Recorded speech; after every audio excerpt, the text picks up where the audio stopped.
to spend my life mending broken people. I want to spend my life removing pain. Lord, let my words heal a heart that hurts. I want to spend my life mending broken people.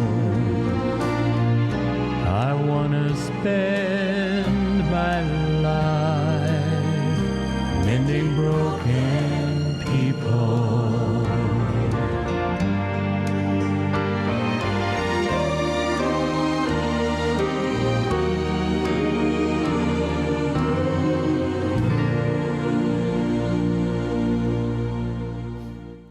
Hi, and thanks for watching 3ABN Today. It was Jesus who summed up the law by saying, love the Lord your God with all your heart, soul, and mind, and love your neighbor as yourself. It was also Jesus who said, the poor you have with you always. Today's guest is an example of what it means to love your neighbor out of a heart of loving God, and they are serving the underprivileged, the underserved, the marginalized of the Dayton, Ohio area. And it is our privilege to have you here today as our guest, Tom Onjukk, Executive Director of Good Neighbor House, and Frank Perez is the board member, board chair, and Karl Haffner, pastor of Seventh-day Adventist Church in Kettering. I want to first of all say that I was introduced to your ministry in 2018 by accident, actually. We were flying home from Russia, and we were getting ready to board the plane, and John Lomacang, pastor of Thompsonville Seventh-day Adventist Church, on staff here at 3ABN, he and his wife had missed their plane, and he was supposed to come and do some role for the Thanksgiving special that we did in 2018 on Good Neighbor House and some other ministries. And I was standing in line with our general manager, Jill Morricone. She was talking to Vice President, her husband, Greg Morricone. So anyway, all these names are insignificant other than except for the fact that I volunteered to do something that I thought was going to the airport to pick up John and Angie, his wife, from missing their plane. Well, it turns out that Jill was talking about this interview that was taking place at Good Neighbor House in Dayton, Ohio. I knew nothing about you all, but I volunteered immediately, and come to find out, I was going to leave the plane from when we landed in St. Louis and drive straight to Dayton, and so I threw myself into the situation without knowing what was going on, but I believe it was God who ordained that, because, right, providential, totally, because it was really a life-changing experience for me to experience what Good Neighbor House does, what it is, and to be involved in that. So we'll watch some of that role that I did later. But for now, Tom, tell me, what is Good Neighbor House? Yeah, Tim, and I had a lot of fun when you came there. It was a very enjoyable time to do that. But Good Neighbor House is a nonprofit charitable organization that's meant to serve the needs of our local community. And some people have called it like a one-stop shopping. We actually have health care services, and we also have human services. And we have medical, dental, eye clinic. We have special dietary needs pantry that serves people who have some medical conditions, and we provide food for their needs. And we also have wellness classes. We have a thrift store and a choice food pantry. Right. So it's really a one-stop shopping, and it's a very unique situation to have in that community. So this is different from a rescue mission. This is not a rescue mission in that you don't house overnight people, homeless people. This serves this as a service to the community, and there is a cost for some of these items, but it's based on the income. Yeah, it's on a sliding fee scale. For example, for dental services, it's based on the poverty guidelines by the federal government, and they get up to a 50% discount of our already decreased fees. We try to keep the fees as low as possible. So Dayton, Ohio, if for those who aren't savvy geographically, is where in the state as far as it's obviously in Dayton, but it's on the crossroads of Interstate 70. Is that right? 70 and 75. Okay, and this is north of Cincinnati. North of Cincinnati, about 45 minutes. West of Columbus, east of Indianapolis. So. So as far as poverty goes, what are we talking about the rate of poverty in that area? Are you familiar with those statistics? Well, I don't actually have the statistics for the rate of poverty, but one of the statistics that we're not happy about, but in 2016, Dayton was the hungriest city in the nation. Wow. And that really is a statistic that we shouldn't be proud of. No, and we've actually changed that. It's actually gone up. Awesome. So with the work of a lot of people and the community coming together, we've already made impact. I mean, they've been doing it for years, but that's something that they were specifically looking at trying to change with many of the other pantries in the community. Awesome, wonderful, wonderful. Okay, well, let's talk then about how did this all start? And for that, I'd like to go to Board Chair Frank Perez to give me some history on Good Neighbor House. Certainly. Good Neighbor House was conceived in the minds of the pastors of the local churches in the Dayton area in 1993. And it was at that time that Dorcas services were provided at each of the churches in our community, mostly suburban Dayton area, but the concept evolved of why don't we have a community health and human services center that does urban ministry to the inner city? And that's how it was conceived. It was the pooling of all of the churches, Dorcas ministries, bringing them into a site in downtown, in the urban setting, to meet the needs of urban ministry that it was much harder to do from a suburban setting where most of our churches are located. So that was the start. That was the initial thought.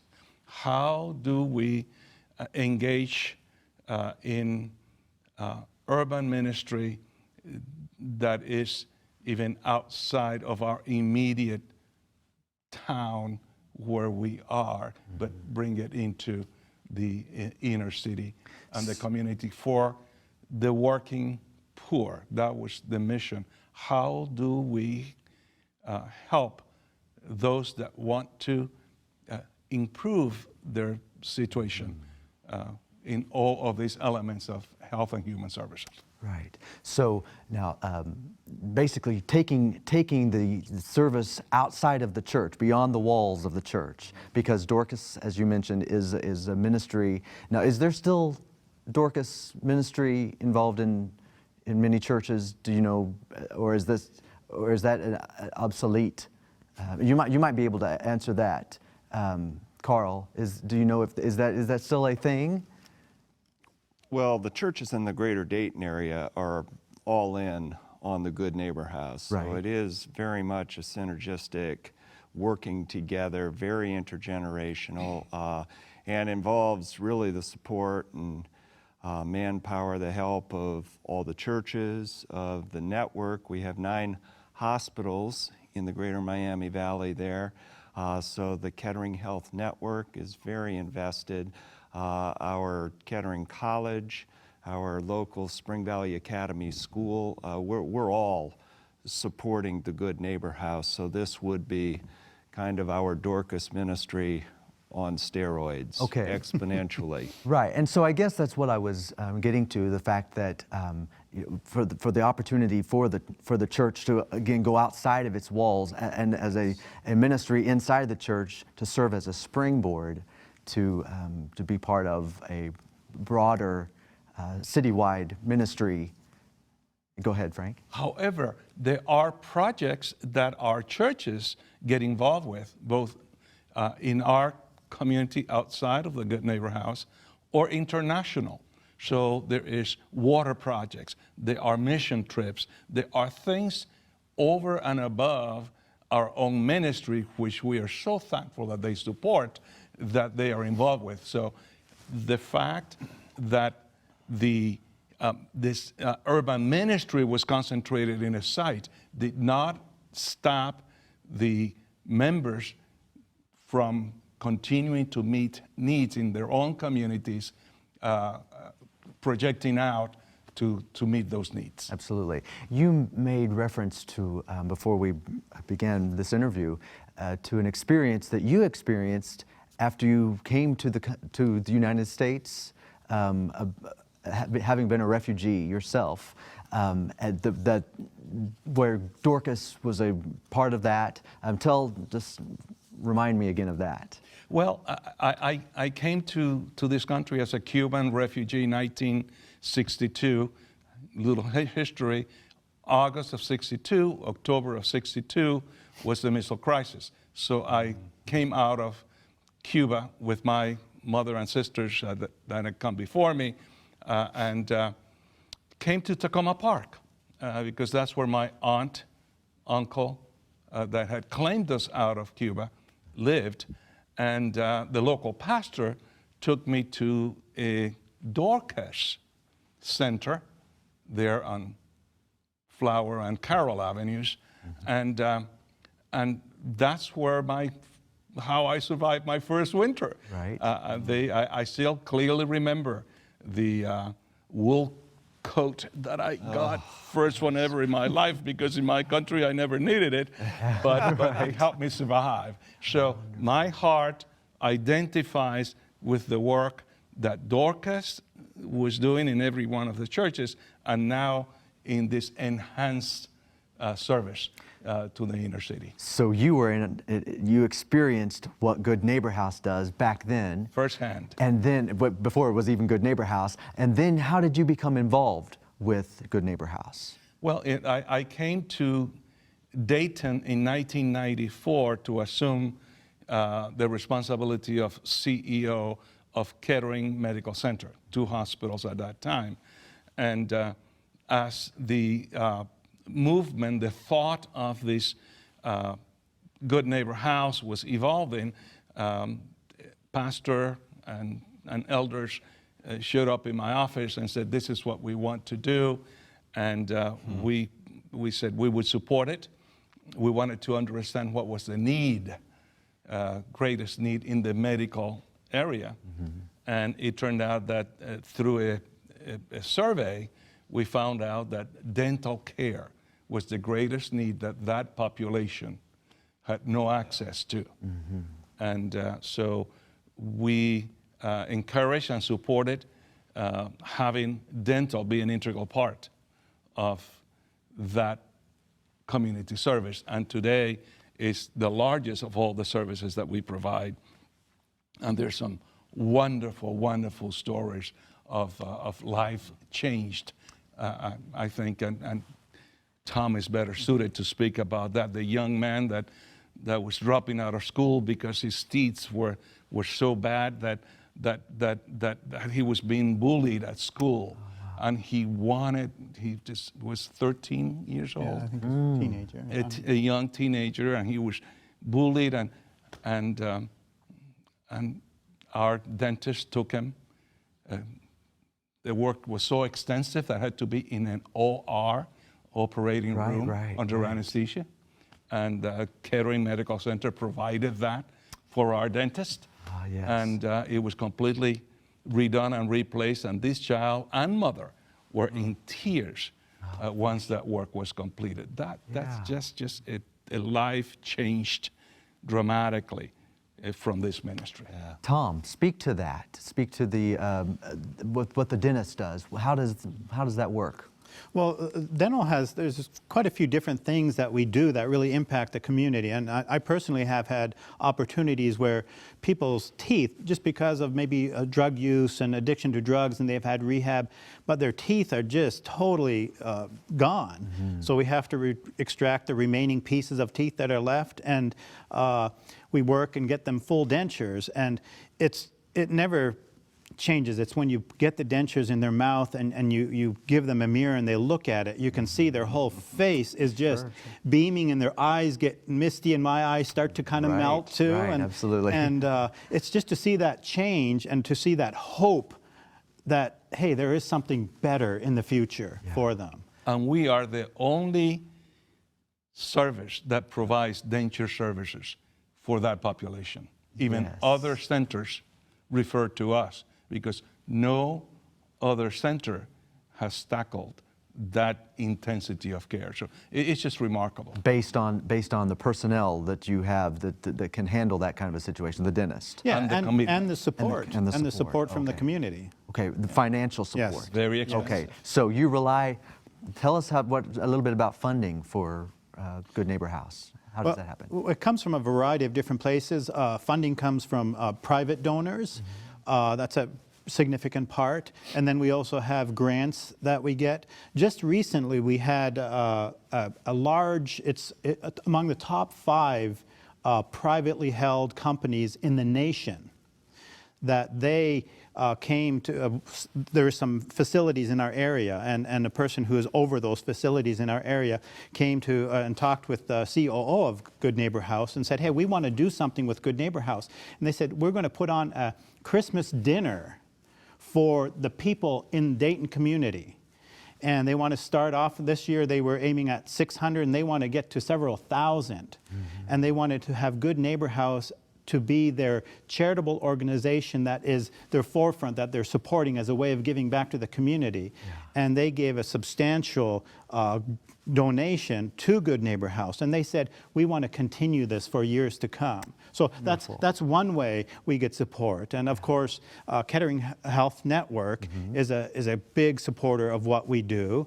And then we also have golf outings and different events that raise funds. And we also do get some funding from the Medicaid plans when we do dental care, but that's just a small part of providing it, and it helps provide for the cost of all the other things that we do.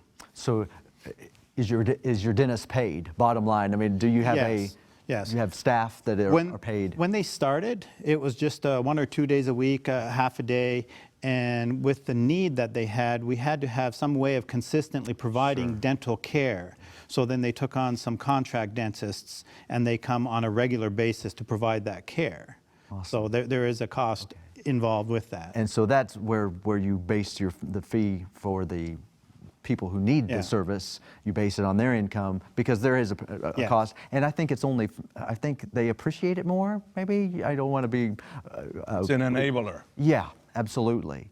And so, Karl, I want to talk to you just briefly. Each one of these points can be just an interview in itself, so thank you all for being here. But you know, there's a lot in the church regarding social justice. Yeah. And you know, we have the story in Luke, I think it was, where Jesus broke the bread, fed the multitude, and made that miracle happen. And the next day, the people came back and wanted food again. And that's whenever he told them, you come because of wanting bread, but I'm the bread of life. So it's our responsibility to be, to teach grace, but to also get break the bread and make it happen, make these, just speak to me, I guess, basically on that tricky balance. Well, I like your phrase, justice. It's our responsibility to be, and we have really been careful about our language around our local church, and the whole emphasis has to do with, you know, what is the church? And we're trying all to embrace this idea that, you know, the church is not the building, it's not a service that we do on Saturday morning, it's not a place, it's you, and it's me, and it's all of us. It's there in Dayton. And so it's this balance between doing, yes, we are the light wherever we go. We are salt wherever we go, and that's the church. So doing and being the church. You know, to one of my favorite stories out of the Good Neighbor House is the woman that came through, and she made the observation, you know, in Dayton, it's a lot easier to get heroin than hope. Oh, wow. And that just struck me that really that's what all of us see ourselves, and we see ourselves as hope peddlers, that we are providing hope for teenagers who get bullied at school, or for drug addicts that need to get back on their feet again and get in the right direction. So, you know, that's what we see ourselves doing, is peddling hope and light in a really dark world. Sure. So, in other words, being volunteering, you know, as church members, to get into the community. Tom, speak to the role that volunteerism plays. Volunteer role is very big in Good Neighbor House. I mean, that's how we work. We have a core staff that's paid, but by and large, most of the work that's done is done by volunteers. We need up to 70, 80 volunteers a week to fill in all the positions and the tasks that are there. And the volunteers are, when they work there, you can just see the caring attitude that they have. There's a story that I'm reminded of. There's a lady that had lost her food stamps, and she had 2 children, and it wasn't by her fault. It was some glitch in the system, and she was at the county commissioner's office yelling and throwing things off the desk and mad as anything. And then one of the board members, who was from the commissioner's office, gave me a call, and we were closed already for the day. And he said, "Could you see this person?" And I was kind of like, oh, she's yelling and mad. And so he came with her and brought her there. And she was still angry, and she was recording everything that he was saying. And one of the volunteers said, "Ma'am, I can take you back." And I thought I better go back with her, because I thought, you know, she may be a little angry and stuff. Yeah. And as she was back there, the volunteer just saying, hey, would this be good for you? Would you like this? And she kept putting food in her basket. And I watched this lady's, the anger on her face. She was just kind of standing there, and it started to melt away. All of a sudden, she just stopped and started sobbing. And this volunteer, all she did, she didn't say anything. She just took her arm and pulled her close and said, "It's going to be okay. It's going to be okay." Hope. And giving hope, and then the compassion that Christ in us allows us to do that. Yes. And to see that in action, even though we have many days, sometimes there's challenges and so forth, but it's those times that you touch a person and it makes a big difference. So how long have you been executive director? I came there in July 2016. Okay. Yeah. So this is being recorded in 2019.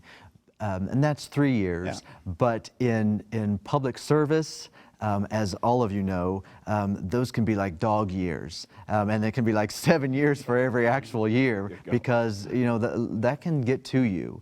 But to watch you as you tell the story, and to see your eyes glisten over. This is fresh to you, and this one of the things I would like to ask a lot of people that serve in the ministry: how do you keep it fresh? How do you keep your heart? You see a lot of abuse, I'm sure, of the system. Any of you are free to speak on how do you keep that fire lit, that this is every day you go in and know that you're going to deal with people like this. And I'm not saying people like this in an ugly way, I'm just saying the needy. And so just tell me how you keep your heart pure to it. When you see the change that takes place in people's hearts and lives, when you see the gratitude that they express, which you hear so little of today, everyone thinks that these individuals are just taken advantage of. Yeah. They're just trying to get ahead, just like I did in 1962, and the clothing that was given to me just made a huge difference. And I see that replicated time and time and time again in the work that the Good Neighbor House does. Yeah. One of the ministries that we have is parking ministry. We, our facility, as you know, it has plenty of parking available, over 100 parking spaces. And there is a single A baseball team a block away. Yeah. Well, they play 71 games in town if they don't make it into the playoffs. Right, right. This is their 20th year and they have not made it many times. Usually there's That's another 71. subject. But you volunteers, man or women, the parking is $5 per. We raise about $35,000 in a season to support the ministry. And time again, people bypass other parking See this. stations to Nice. come and park for us and make their donation because they believe. We give them a flyer per car. Well, that flyer is like a testimonial of the ministry Right. that God has commanded us to do. 35,000 flyers to 35,000 cars every season for $35,000. Is that a deal or not? That's wonderful. It's just what an exciting way to see that there are so many ways to serve the Lord and to serve the community in this case when you just kind of get out of your own little box and let God really work on your mind and say, well, what about this? What about this? We had parkers that come and say, I was homeless, but you guys turned me around. He was driving his car, he had a Yes. job, and he pulled his $5, and then he gave another $5. So, Oh, yeah. we see lives changed, and that's to the glory of God. Amen. And One thing I love about the parking is to see Frank and his grandkids out there. You know, it's very, again, intergenerational. It just gives an opportunity for all ages Yeah. to help and serve. So, Tom, speak to the children that come through Good Neighbor House.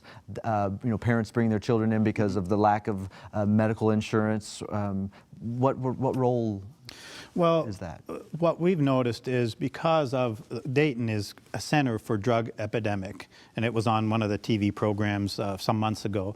But we're seeing grandparents who should be, retired and being able to support themselves. Now they're having to take on grandchildren because their parents are no longer in the picture. And we're seeing them coming with their grandparents. And some of them come on a routine basis, and they've become almost part of the family because they have nowhere else to go. So that's where they come, and they take their classes on nutrition and cooking and exercise and so forth. And sometimes the children are there beside them sleeping, and sometimes they listen. But we try to have something for everyone. Right. So specifically, give me some of those classes, some of the topics. Well, there's nutrition, we have Bible classes, we have exercise classes, we even have art classes, because we don't want to just say, hey, you got to learn to eat well, but there's something that they can do to just kind of have a broader base for them to learn and just to have a time. And during that art class, one of the staff is actually, she's been a counselor for 40 years, and she uses that time for them to just be talking with them. But that made me think of another thing that we do in the dental department. There's a dentist that comes there twice a month, and he does tongue-tied babies.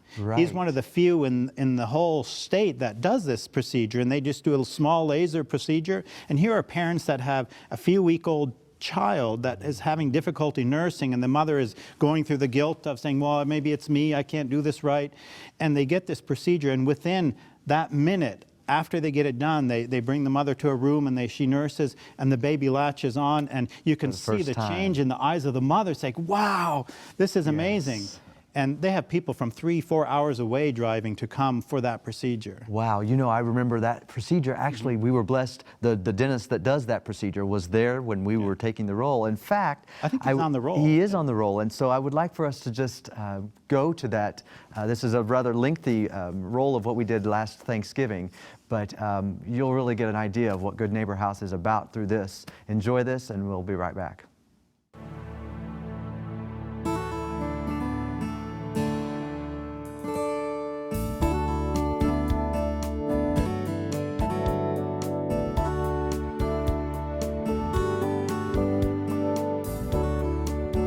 As the fourth largest metropolitan area in the state of Ohio, with an estimated population of 1 million, Dayton, Ohio has long been associated with aviation, Orville and Wilbur Wright having constructed and demonstrated the first powered flight. But in the heart of the city for the past 25 years, a group of dedicated volunteers has committed their time, energy, and compassion to serving the needs of the underserved in the community. This is the story of Good Neighbor House. Got involved in Good Neighbor House as part of my ministry at the Kettering Adventist Church, where I was pastor. The first, and we called it community services. We didn't call it Dorcas. We called it community services in a little brown house that the hospital kindly let us use. And it was treacherous because the hallway and the stairway up to the third level was so narrow, and hauling stuff there was a challenge. They gave us also the garages right on that property. And we had a van that we went around to the community, and we would pick up and deliver furniture.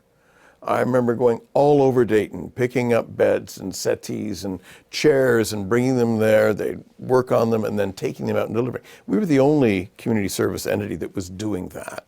We realized that we'd outgrown the little brown house. After 18 years, the faith-based nonprofit relocated to their current 12,000 square foot state-of-the-art facility where volunteers continue to provide the neighborly care that Good Neighbor House has been known for. Good Neighbor House has been here for I don't know how many years. So I started doing it on Mondays, and slowly, just whenever I'm here, I enjoy coming down and working with whatever. Though Good Neighbor House began in 1994 by providing food, clothing, and household items to neighbors in need, they have expanded their mission by not only providing goods, but teaching how to make better choices.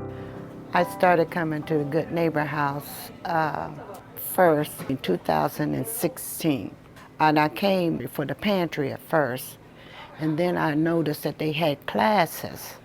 They had different classes that you could attend, and they were interesting, so I started that. In 1996 came the expansion to offer dental, medical, and optometry services. When we started the medical work and things like that, we staffed almost everything, the dental, eye, everything, with all volunteers. The doctors all volunteered. They brought their staff members in, they volunteered. We had volunteer people who worked with, the paperwork stuff and everything else. And then over the years, they received a number of different grants that have, kind of propelled it forward. And now, many of the people that work are paid staff and paid physicians and doctors and people. Because of the volume of what we're doing now, we can't just staff it with volunteers. Couldn't be sustained that way anymore. As demand has increased through the years, God has faithfully supplied well-equipped workers in amazing ways, leaving them well aware that it was truly the Lord's provision. When I came to Good Neighbor House, we were kind of in the midst of a transition because the previous executive director had passed away unexpectedly, and they were looking to fill that position. And then Marcia Ayler, she's the assistant director, and she kind of is more involved in the thrift store and the food pantry. My background was not in nonprofit, and we were always connected, my brother and I, to Good Neighbor House. My mother was one of our founding mothers. And always when we would clean out a closet, no matter where we were in the world, it's if you get anything, you give it to Good Neighbor House. And that's just kind of the way we were kind of brought up to being. involved with Good Neighbor House. My mom was one of our volunteers here, as well as one of our founding mothers. She worked in our clothing department for many years. And a position became available here, and she said, you should apply as the assistant director. And I thought, there's no way. I mean, I don't have a social work background. I'm not a pastoral staff member. And ironically enough, I got the job, and God kind of put me where I needed to be as far as learning how to pray with clients, learning how to understand some of the people's temperaments when they come in to visit Good Neighbor House. Good neighbors don't let neighbors go without food or clothing. The Food Pantry at Good Neighbor House is well stocked with a variety of healthy food where families are allowed to choose items specific to their dietary needs, while the adjacent thrift store offers new and gently used clothing at affordable prices. These basic needs are at the heart of Jesus' words when he said, "I was naked and you clothed me, I was hungry and you fed me." I've never actually worked in an organization where they have a thrift store, a food pantry and wellness classes, and then they have a medical, dental, and eye clinic. And of course, I found out that it's really Adventist Community Services, that's how it started. And to me, in my mind, as I think of Adventist Community Services as a young child, I remember in our church, there was an old house beside the church, and there were some old ladies folding just some few pair of clothes and a few cans of food. And to me, that's what Adventist Community Services was. And when I came here, I was blown away by the involvement of the area churches and even the community, how they're involved in supporting the ministry that we have here. Father, I pray that today we will make a decision to make a difference in the life of someone. We've always had an open door policy at Good Neighbor House. If people can buy into the mission of Good Neighbor House, then we'd love to have you be part of the team. And you don't have to be a Seventh-day Adventist to do that. You don't even have to be a Christian to do that. I mean, we try to grab people from all over the place who just love people and care about people, and we put them to work here in being able to serve and do that. And it's been a phenomenal model, and it's been an outstanding result that has come out of all of that. A wise man once said, "Wherever you turn, you can find someone who needs you. Even if it is a little thing, do something for which there's no pay but the privilege of doing it. Remember, you don't live in the world all of your own." Started volunteering at the Good Neighbor House in August of 2013. That's when I started. Now, what continues to motivate me here at Good Neighbor House? Jesus.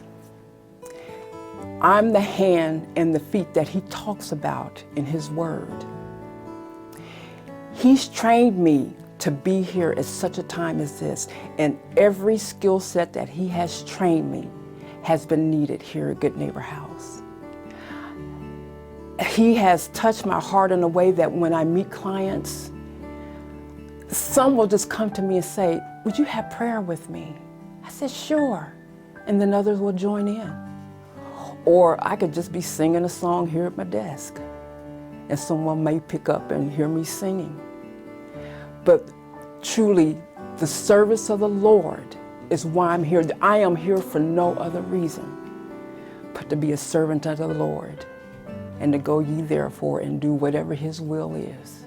And his will for me right now is to be here at such a time as this, when what he's trained me to do is so much needed. I love it. I love it. Well, my connection occurred.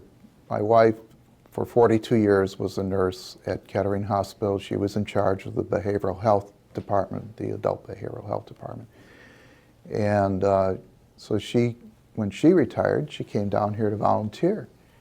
And then she said, "Hey, maybe that's a good idea. That's something you might get interested in." So I followed her down one day, and together we volunteered for about a year and a half. About a year and a half after that, she passed away.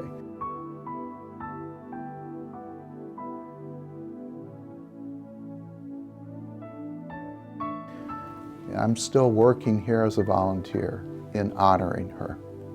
Predominantly, I've been helping out back in the pantry. What makes this organization so unique is not only do they have food for those that need food, this is just an incredible organization with all kinds of services that just run the gamut from A to Z. Good Neighbor House relies on volunteers willing to reflect Christ's compassion, unselfish caring, patience, and just plain loving one another. We get a lot of volunteers at Good Neighbor House who may not be people that are able or willing to come into our building and work at our zip code. Instead, they work at their zip code, and then they bring their time and talents to us. And it's been absolutely amazing. We have a couple who work together. He buys the yarn, and his wife makes us beautiful hats, scarves, and sometimes even they'll bring in gloves or what have you for our clientele.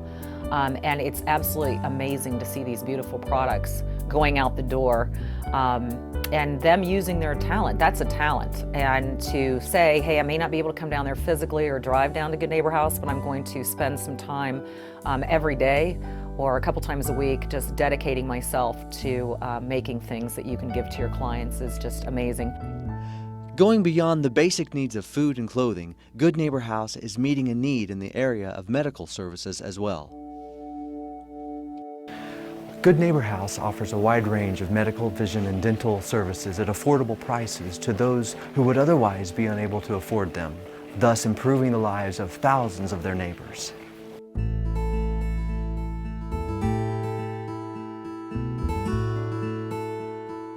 Maylin was born August 14th, and at her 2-week appointment, the doctor noticed her lip tie and that she probably has a tongue tie. All 3 of her boys were lip tied and tongue tied. So tonight you're getting ready to do a procedure. It's called phrenectomy or frenotomy, treating these tight things that we all have these parts. Sometimes they're too tight to allow us to use our mouths properly. What we're seeing tonight are infants that can't move their tongue to feed.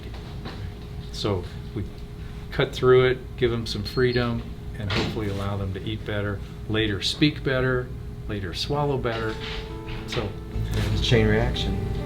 So you do this procedure how many times here at Good Neighbor? I come here 1 night a month to take care of them. I come after my day at work in my own office. So it's my time to come help. Awesome, that's great. Well, thank you for helping, and we're gonna go to the procedure right now. Great. Good. Lack of access to quality healthcare services is a growing problem that many economically challenged neighbors face every day. With medical costs rising, insurance plans diminishing, and hardworking people having trouble obtaining the help they need, the Good Neighbor House stands as a living example of loving God and loving each other. Both paid and volunteer practitioners provide quality care for individuals and families who are not eligible to receive it from other sources. So the procedure is finished. How do you feel like it went? It went very well. And parents were in the room. They were totally okay. You know, we know this is needed. We took care of it. They were the cheerleaders. My assistants helped support the child while I did the work. It took 15, 20 seconds. The laser that I use seals the nerve endings so they really don't have much feeling. And as soon as we're finished, we put them to the breast, and in this case, everything was pretty fine right away. Right. The child has some learning to do. Sure. Those muscles that are anchored have never moved, so now they got to learn to move. Awesome. Mother Nature takes over. God is so cool how He put us together. Right. But the most important goal of the people behind Good Neighbor House is providing spiritual guidance that will lead to a richer, fuller life of health, wellness, and spiritual fulfillment. Showing love to people in need the same way as Jesus Christ did is their ultimate goal. In short, the mission of Good Neighbor House is empowering healthier communities by fostering the physical, emotional, and spiritual wellness of their neighbors. And His will for me right now is to be here at such a time as this, when what He's trained me to do is so much needed. I love it. I love it. What a great synopsis of what you do and who you are. And what was even interesting to hear you talk as we were watching that about the people that are serving there at Good Neighbor House. That is the heart and soul of what you do. I love. So just mentioning a couple of those people, kudos to you who volunteer, and that goes for anyone who volunteers in ministries like this. You are so vital, and you don't go by unnoticed. So are there any other things that you want to hit on regarding anything we've talked about? You know, the volunteering, it's designed, any age can help. Right. One of the things that we talked about during the roll was there's a 10-year-old girl that heard about Good Neighbor House, and she was impacted and she wanted to make a difference. So one day there was a mother that came with a minivan full of toilet paper, and she said, "Oh, where can I drop this off?" And then she proceeded to tell me the story that her daughter, who had her 10th birthday just a few days before, said, "Mom, I don't want to have any birthday presents. I don't want to have a birthday party. I want people to buy toilet paper for my birthday gift so I can give it to Good Neighbor House." And it was just something that just touched my heart. And it's like, what a blessing. I mean, when you volunteer, it's a blessing. And when you see what it does and the impact on the community, it's a huge blessing. Oh my goodness, that's a wonderful story. Yeah, Frank, any closing ideas or thoughts that would encourage our viewers to be part of ministries like this in their community? Well, when you see the volunteers also ministering to the foundations where they work, where they are involved with, and draw support to the Good Neighbor House, we, every January 1st, we pray for this ministry because we will need $1 million to care during that year for all the ministry that we do. It's not feasible without this huge support from a very engaged community. So we are thankful, we are prayerful, but it is a miracle every year that ministry is so well supported. And $1 million for all that you do, to see all that you do, I don't know how you can even do it for $1 million. The volunteers. Because it's that support. Karl, once again, speaking to the role of the church being involved in this, I want you to just reiterate how important it is for us to be involved. Yeah. We usually send off the people from, and we don't call it church because we are the church, so you're not leaving church. Right. But when we leave our Saturday morning gatherings after our services, I will usually just say, okay, go live and love like Jesus, go and be church. And so I think that's a good send-off to our viewers. You know, go be church wherever God puts you. That's great. I've heard it said that when we leave the church service, that's when the service begins. Exactly. Tom, mention to me about the way our viewers can be involved. This is not a franchise. Good Neighbor House is not. So this is a locally started and organic thing. So I believe you mentioned that some of the viewers had given after watching the initial airing of that piece we did for Thanksgiving. How else can they get involved? Well, as you mentioned, it's going to be on the screen there. They can go on our website. That's probably the easiest way to get in contact, and they can browse through and see where they can, if they feel led to make a donation, that's the way they can do it. But after the Thanksgiving program, we had a great response. We had people from the West Coast responding. We had people from Bermuda calling. We had someone from Pennsylvania sending in a donation. And they were, I know that they support their local church and the ministries locally too, but sometimes there's something else that you see saying, I want to support that too, because it's making a difference where there's a need. Wonderful, wonderful. Gentlemen, let's watch the roll here, go to the address, and we'll see how you can get involved. Good Neighbor House is a multi-service operation providing community service in the Dayton, Ohio area. Their services include a food pantry, a thrift store, and dental work, along with Bible classes, nutritional counseling, fitness, and exercise. If you would like to support their ministry, or if you'd like more information, please visit goodneighborhouse.org. That's goodneighborhouse.org. or call 937-224-3003. You may also write to Good Neighbor House, 627 East 1st Street, Dayton, Ohio, 45402. In these closing minutes, I want to reiterate how important it is for each of us as Christians to be involved in ministry and to serve. And I want to ask Karl to share the importance of serving. Yeah. Well, I'm thinking years ago, I was out jogging early one morning. It was very, very cold.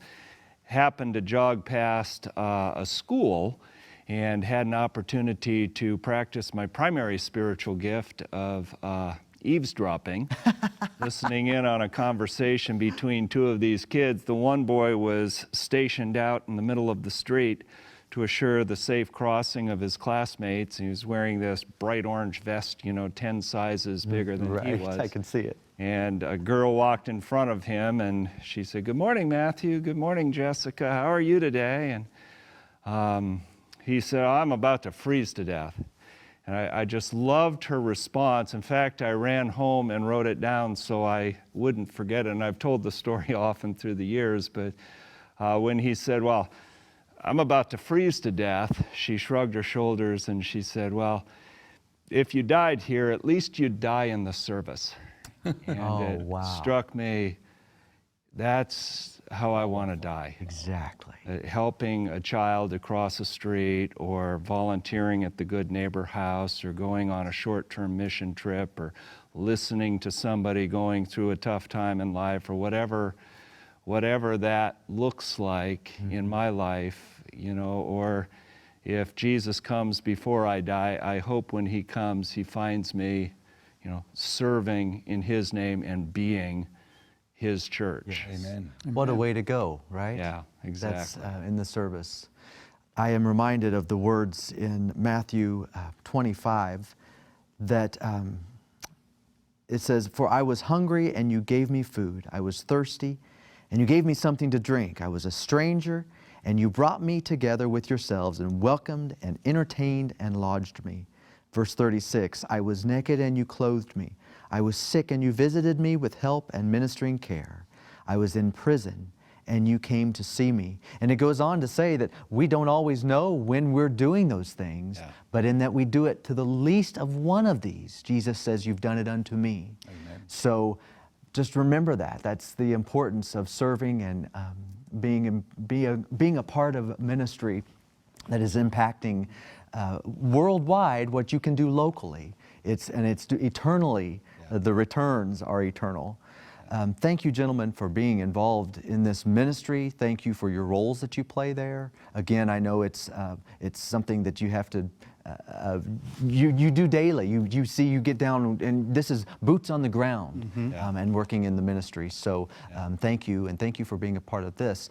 In closing, just tell me what the way this has impacted your life personally. Just I know it affects those people, but what does this do for you? Well, it really, truly is a greater blessing to be able to serve. I mean, you think, "Oh, I'm helping these people," but when you're actually getting where the rubber meets the road, it's almost like, am I supposed to be blessed this much? I'm supposed to be helping those people. Right. But that's really where it is. Yeah. And I really want to encourage everyone that God has a work for each of you. Nice. He has a plan for each of you. And I don't look for it each day. "Oh, what's he going to do?"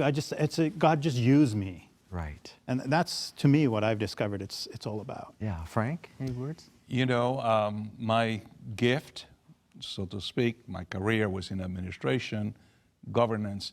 So to be involved in the governance of a life-changing daily ministry, it energizes me. Yes. It keeps me young. People say, "Are you retired?"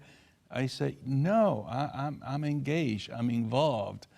And I believe firmly that it's medicine to the soul. Yes. So being able to be engaged in Christ's work while on earth is a greatest privilege that I could ever have imagined. Amen. And don't forget, viewers, as you are our audience, but you are part of the family. You are the family. You are what makes this ministry continue.